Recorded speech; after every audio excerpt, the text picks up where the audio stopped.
Главное предназначение камина – создавать уют и тепло в доме. Но сегодня камин решает не только эти задачи, а также выступает одним из главных элементов современного интерьера. Сегодня я приехал вам показать, на мой взгляд, одно из самых интересных и смелых решений, которое вписалось в огромное пространство этой гостиной.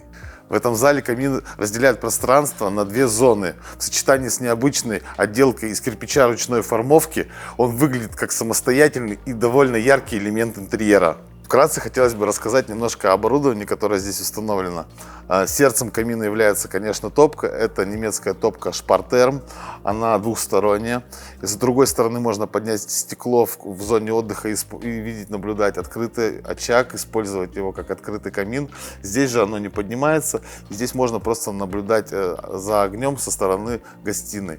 Конечно, установлены дымоходы Шидель Перметр с толстой изоляцией, которые являются не только надежными, но и пожаробезопасными элементами дымоудаления. Сделан короб из силиката кальция. Очень хотелось бы здесь отметить необычность самой металлической конструкции, которая является цельной и по бокам располагает два дровника и является такой монолитной. Мы с ней очень сильно заморочились. Но, конечно же, этот кирпич, который в сочетании с панелями перекликается, создает такое сбалансированное и эргономичное решение.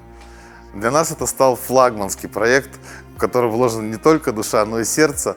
Мы беремся за решение любых самых сложных задач, поэтому всегда готовы прийти к вам на помощь.